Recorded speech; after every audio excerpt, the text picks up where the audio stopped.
Hello नमस्कार दोस्तों, मैं संदीप आपका स्वागत करता हूं आपका अपना YouTube channel exam study SP में। दोस्तों, आज मैं सामान्य अध्ययन में 25 मोस्ट इंपॉर्टेंट क्वेश्चंस लेकर आया हूं। चाहे आप रेलवे ग्रुप डी की तैयारी कर रहे हो, एनटीपीसी की तैयारी कर रहे हो, एसएससी की तैयारी कर रहे हो, जेएसएससी की तैयारी कर रहे हो, या फिर आप किसी भी कॉम्पिटिशन की तैयारी कर रहे हो, आपको ऐसे प्रश्न जरूर देखने को मिलेंगे। और दोस्तों, मैं इसका पीडीएफ भी प्रोवाइड करवाता हूँ, जो कि डिस्क्रिप्शन में इसका लिंक दे दूंगा। आप वहाँ से इसे डाउनलोड करके रिवीजन कर सकते हैं। तो दोस्तों, आप इस वीडियो में शुरू से अंत तक बने रहिए, और यदि आप इस चैनल पर नए हैं तो इसे सब्सक्राइब कर लीजिए और बगल के बेल आइकन को दबा लीजिए, ताकि मैं जब भी वीडियो डालूंगा सबसे पहले इसका नोटिफिकेशन आप तक पहुंच जाएगा। तो चलिए शुरू करते हैं। देखिए, पहला प्रश्न है, भारत को श्रीलंका से अलग करता है। क्या बोल रहा है? भारत को श्रीलंका से अलग करता है। देखिए, इसमें जल संधि दिया हुआ है, पाक जल संधि, सुंडा जल संधि, डोवर जल संधि और हॉर्मुज जल संधि। इसका आंसर हो जाएगा ऑप्शन नंबर ए, यानी कि पाक जल संधि, है ना। ये इसका राइट आंसर हो जाएगा। यानी कि भारत को श्रीलंका से अलग करता है तो पाक जल संधि अलग करता है। नेक्स्ट है, देखिए, भारत सबसे लंबी स्थलीय सीमा बनाती है। क्या बोल रहा है? सबसे लंबी स्थलीय सीमा बनाती है, तो किसके साथ बनाती है, किस देश के साथ बनाती है? तो दोस्तों, इसका आंसर हो जाएगा ऑप्शन नंबर डी, यानी कि बांग्लादेश के साथ, है ना। यानी भारत जो है सबसे लंबी स्थलीय सीमा किसके साथ बनाती है? तो बांग्लादेश के साथ, है ना। नेक्स्ट है, देखिए, थर्ड नंबर क्वेश्चन क्या है? भारत सबसे छोटी स्थलीय सीमा बनाती है। क्या बोल रहा है? छोटी स्थलीय सीमा बनाती है, तो किस देश के साथ बनाती है? इसका आंसर हो जाएगा ऑप्शन नंबर डी, क्या हुआ है? अफगानिस्तान के साथ, है ना। यानी कि भारत सबसे छोटी स्थलीय सीमा किसके साथ बनाती है? तो अफगानिस्तान के साथ, है ना। नेक्स्ट है, फोर नंबर क्वेश्चन। देखिए, तारे का रंग सूचक होता है, तो तारे का जो रंग होता है वो किसका सूचक होता है? इसका आंसर क्या होगा दोस्तों? देखिए, तो इसका आंसर हो जाएगा ऑप्शन नंबर ए, क्या है? तो उसके ताप का, है ना। ये इसका राइट आंसर हो जाएगा। यानी कि तारे का जो रंग होता है वो किसका सूचक होता है? तो उसके ताप का सूचक होता है। नेक्स्ट है, फाइव नंबर क्वेश्चन। देखिए, भारत एवं पाकिस्तान के बीच की सीमा रेखा है, तो भारत एवं पाकिस्तान के बीच जो सीमा रेखा है वो क्या कहलाती है? तो दोस्तों, इसका आंसर हो जाएगा ऑप्शन नंबर सी, यानी कि रेड क्लिफ रेखा, है ना। यानी कि भारत और पाकिस्तान के बीच जो सीमा रेखा रेखा होती है वो क्या कहलाती है? तो रेड क्लिफ रेखा कहलाती है। नेक्स्ट है, सिक्स नंबर क्वेश्चन। देखिए, तीन तरफ से बांग्लादेश से घिरा राज्य है, तो वो कौन सा राज्य है जो तीन तरफ से बांग्लादेश से घिरा हुआ है? तो दोस्तों, इसका आंसर हो जाएगा ऑप्शन नंबर डी, यानी कि त्रिपुरा, है ना।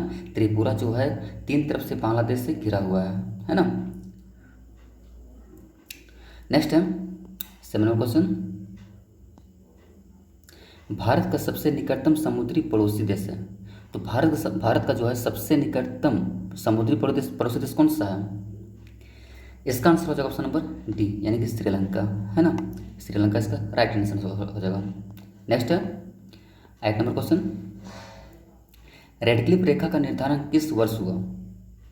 तो दोस्तों, इसका आंसर हो जाएगा ऑप्शन नंबर बी, 1947, है ना। यानी कि रेड क्लिफ रेखा का निर्धारण किस वर्ष हुआ था? तो 1947 में। भी इसका राइट आंसर हो जाएगा। दोस्तों, यदि आपको मेरा वीडियो अच्छा लग रहा है तो प्लीज़ लाइक करें और कमेंट करके जरूर बताएं कैसा लग रहा है। और दोस्तों, इस चैनल को सब्सक्राइब करना बिल्कुल भी नहीं भूलिएगा, है ना। चलिए, नेक्स्ट है, देखिए, पृथ्वी से चंद्रमा का कितना भाग दिखाई देता है? क्या बोल रहा है? पृथ्वी से चंद्रमा का कितना भाग दिखाई देता है? इसका आंसर हो जाएगा ऑप्शन नंबर सी, यानी कि 57%, है ना। 57% भाग जो होता है पृथ्वी से चंद्रमा का दिखाई देता है। नेक्स्ट है, 10 नंबर क्वेश्चन। देखिए, दो देशांतर रेखाओं के बीच की दूरी को किस नाम से जाना जाता है? क्या बोला? दो देशांतर रेखाओं के बीच की दूरी को किस नाम से जाना जाता है? इसका आंसर हो जाएगा ऑप्शन नंबर ए, यानी कि गोरे, है ना। गोरे इसका राइट आंसर हो जाएगा। नेक्स्ट है, 11th number question. Big bang के सिद्धांत का प्रतिपादन किसने किया था? है ना। बिग बैंग सिद्धांत का जो प्रतिपादन किया था वो किसने किया था? तो दोस्तों, इसका आंसर हो जाएगा ऑप्शन नंबर डी, यानी कि जॉर्ज लैमेंटर ने, है ना। ये इसका राइट आंसर हो जाएगा। नेक्स्ट है, 12 नंबर क्वेश्चन। देखिए, भारत एवं चीन के बीच की सीमा रेखा है, तो भारत और चीन के बीच जो सीमा रेखा है वो क्या कहलाती है? इसका आंसर हो जाएगा ऑप्शन नंबर बी, यानी कि मैकमोहन रेखा, है ना। ये इसका राइट आंसर हो जाएगा। नेक्स्ट है, 13 नंबर क्वेश्चन। पृथ्वी की आयु ज्ञात करने के लिए किस विधि का प्रयोग किया जाता है? क्या बोला? पृथ्वी की आयु जो ज्ञात किया जाता है वो किस विधि से किया जाता है? इसका आंसर हो जाएगा ऑप्शन नंबर बी, यानी कि यूरेनियम डेटिंग, है ना, ये इसका राइट आंसर हो जाएगा। नेक्स्ट है 40 नंबर क्वेश्चन। आदम पुल किन दो देशों के मध्य स्थित है? आदम पुल जो है वो किन दो देशों के मध्य में स्थित है? तो देखिए इसका आंसर हो जाएगा ऑप्शन नंबर बी, भारत और श्रीलंका, है ना। भारत एवं श्रीलंका के बीच जो है आदम पुल जो है ना वो भारत और श्रीलंका के बीच में स्थित है ना। नेक्स्ट है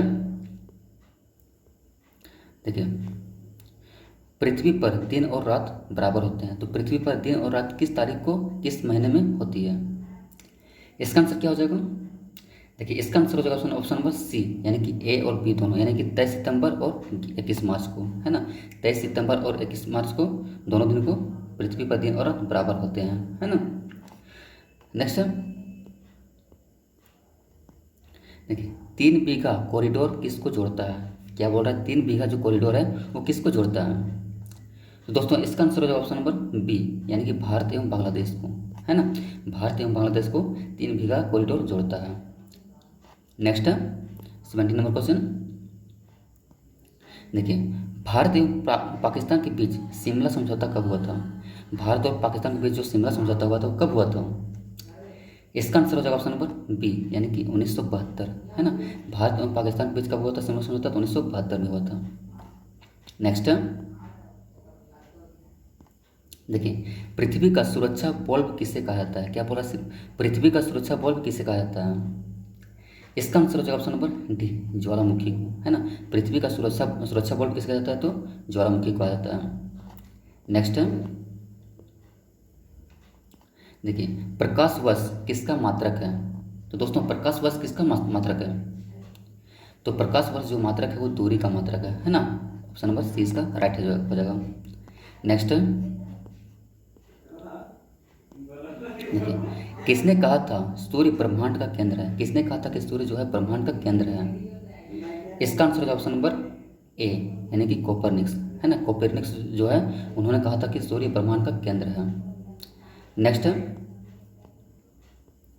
चंद्र ग्रहण कब लगता है? इसका आंसर हो जाएगा ऑप्शन नंबर बी, जब सूर्य एवं चंद्रमा के बीच पृथ्वी आती है ना। बी इसका राइट आंसर हो जाएगा। नेक्स्ट है, पृथ्वी तथा सूर्य के बीच अधिकतम दूरी 4 जुलाई को होती है, इसे किस नाम से जाना जाता है? इसका आंसर हो जाएगा ऑप्शन नंबर डी, अपसोर, है ना। ये इसका राइट हो जाएगा। नेक्स्ट है, पृथ्वी पर सबसे लंबा दिन होता है, तो पृथ्वी पर सबसे लंबा दिन कब होता है? इसका आंसर हो जाएगा ऑप्शन नंबर ए, 21 जून एवं 22 दिसंबर को, ये इसका राइट हो जाएगा। नेक्स्ट है, ब्रह्मांड से संबंधित अध्ययन क्या कहलाता है? तो ब्रह्मांड से संबंधित अध्ययन क्या कहलाता है? देखिए इसका आंसर हो जाएगा ऑप्शन नंबर सी, यानी कि कॉस्मोलॉजी, है ना। कॉस्मोलॉजी इसका राइट आंसर हो जाएगा। दोस्तों लास्ट क्वेश्चन है देखिए, पृथ्वी की ऊपर पट्टी के निर्माण में कितने प्रतिशत ऑक्सीजन तत्व का योगदान है? तो दोस्तों इसका आंसर हो जाएगा ऑप्शन नंबर डी, 46.80%, ये इसका राइट आंसर हो जाएगा। तो दोस्तों उम्मीद करता हूँ कि आपको मेरा वीडियो अच्छा लगा होगा, और अच्छा लगा तो प्लीज़ लाइक करें और सब्सक्राइब जरूर करें, है ना। चलिए मिलते हैं फिर नेक्स्ट वीडियो में।